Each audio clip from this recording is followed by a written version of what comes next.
एक सुंदर और हरा भरा गांव था जहां हर कोई प्रेम और सौहार्द से रहता था।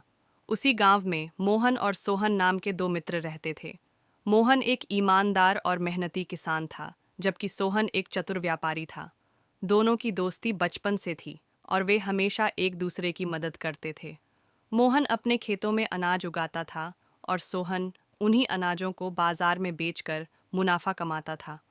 दोनों का यह आपसी सहयोग उनके जीवन को सुखद बनाता था। गांव के लोग उनकी दोस्ती की मिसाल देते थे। एक दिन गांव में भारी बारिश हुई, जिससे मोहन के खेतों में बाढ़ आ गई और सारी फसल नष्ट हो गई। यह देखकर मोहन बहुत दुखी हुआ, क्योंकि यह उसकी पूरे साल की मेहनत का नतीजा था। सोहन ने मोहन को सांत्वना दी और कहा, चिंता मत करो दोस्त, मैं तुम्हारी मदद करूंगा। लेकिन सोहन के मन में एक चालाकी भरी योजना थी। उसने सोचा कि यदि वह मोहन के खेत सस्ते दामों में खरीद ले, तो भविष्य में जब खेत ठीक होंगे तो उसे बहुत लाभ होगा।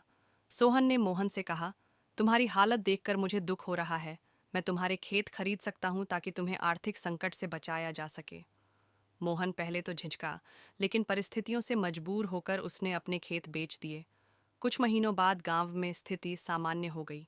बारिश बंद हो गई और खेतों की मिट्टी फिर से उपजाऊ हो गई। लेकिन अब वे खेत मोहन के नहीं रहे, बल्कि सोहन के हो चुके थे। मोहन को अब मजदूरी करनी पड़ी, जबकि सोहन की संपत्ति बढ़ती गई। मोहन को अपनी गलती का एहसास हुआ, लेकिन अब कुछ नहीं हो सकता था। उसने सोचा, यदि मैंने धैर्य रखा होता और मेहनत जारी रखी होती तो आज मेरे खेत मेरे ही होते। हालांकि मोहन ने हार नहीं मानी। उसने गांव के एक बड़े किसान के यहाँ काम करना शुरू किया और कुछ सालों की मेहनत के बाद फिर से पैसे बचाने लगा। मोहन की मेहनत रंग लाई। उसने धीरे धीरे पैसे इकट्ठे किए और गांव के ही दूसरे हिस्से में एक नया खेत खरीद लिया। इस बार उसने सावधानी बरती और अपने खेत की देखभाल खुद की। इधर सोहन की चालाकी उसे महंगी पड़ी। वह खेती के बारे में ज्यादा नहीं जानता था और उसकी लापरवाही से उसके खेत बंजर हो गए। उसका व्यापार भी धीरे धीरे कमजोर पड़ने लगा।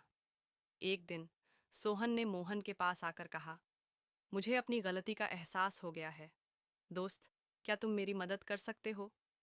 मोहन ने मुस्कुराते हुए कहा, दोस्ती स्वार्थ से नहीं, विश्वास से चलती है। अगर तुम सच्चे मन से मेहनत करना चाहो तो मैं तुम्हें सिखा सकता हूँ। सोहन ने अपनी गलतियों से सीख ली और ईमानदारी से काम करना शुरू किया। दोनों फिर से अच्छे दोस्त बन गए और गांव में उनकी दोस्ती की मिसाल फिर से दी जाने लगी। स्वार्थी होना अंततः हानि का कारण बनता है। मेहनत और धैर्य से सफलता जरूर मिलती है। सच्ची दोस्ती लालच से नहीं, विश्वास से चलती है।